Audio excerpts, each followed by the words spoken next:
तो नमस्कार बंधुरा आज के अपन साथे शेयर करब एग तड़का। देखने तड़का डाल हमें सिद्ध कर रेखे देखो।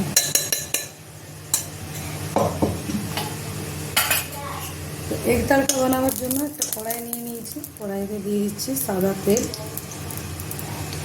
तेलटा गरम हওয়ার तो अब्दि अपेक्षा करब।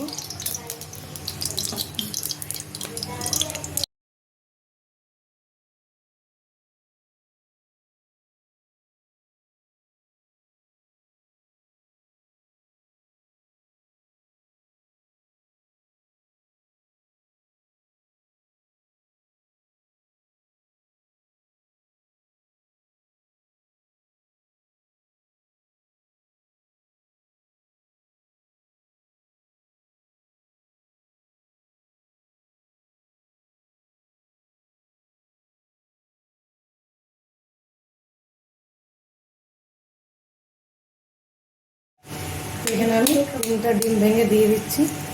কিছুটা ভুঁজা খাওয়া হয়ে যাবে।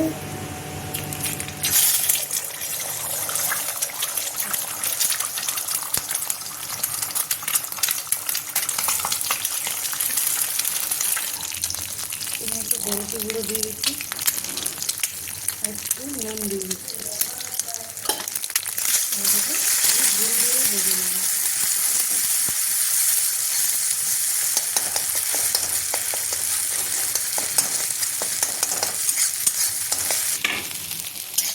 এখানে ডিম ভাজা হয়ে গেছে, প্লেটে একটা রেখে নেব।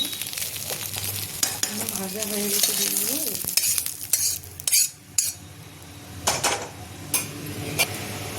আবার তেল দিয়ে দেবো ওই কড়াইতে।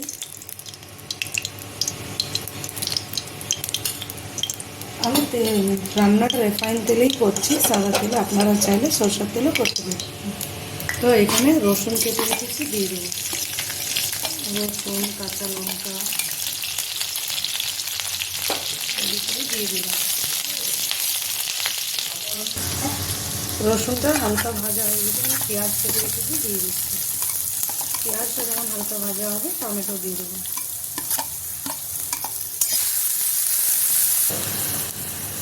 এখানে দিয়ে দিচ্ছি নুন,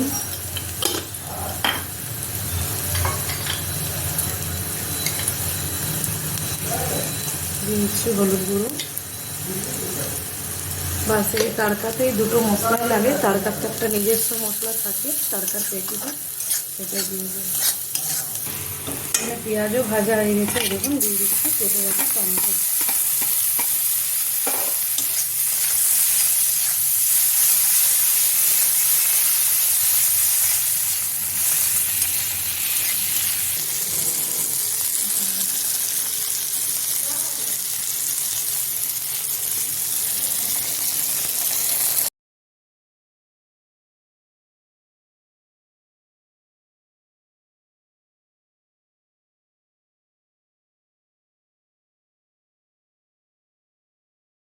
এখানে একটু আমি এখানে টমেটোগুলো দেখো খুব ভালোভাবে গলে গেছে। এরপর ডালটা দিয়ে দেবো। তো সিদ্ধ করে রাখা ডাল দিয়ে দিচ্ছি।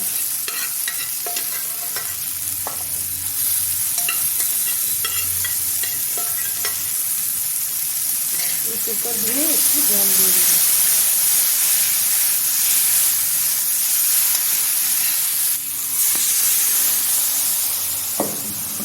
দিয়ে দিলাম জল। তড়কাটা খুব বেশি পাতলা হয় না, একটু গাঢ় গাঢ় রাখতে হয়, ওই জন্য জলটা কম দিলাম। আমি এখানে ঠান্ডা জল দিলাম, আপনারা চাইলে গরম জলও দিতে পারেন। তো এই যে তড়কা মশলা, যেটা তড়কার ডালের প্যাকেটেই ছিল। আর যখন লুজ তড়কা আনি তখন এইরকম মার্কেট থেকে একটা প্যাকেট নিয়ে আসি।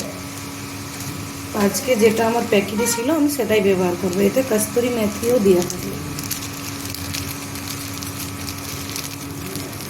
এটা দিলেই তড়কা তড়কা একটা ভাবটা আসে। বেশ একটু বেশি করেই মশলাটা দিয়ে দিলাম।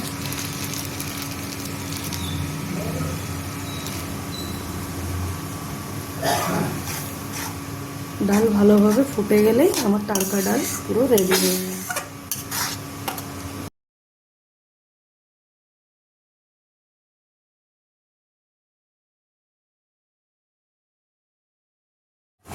তো এখানে ভেজে রাখা ডিম দিয়ে দিচ্ছি।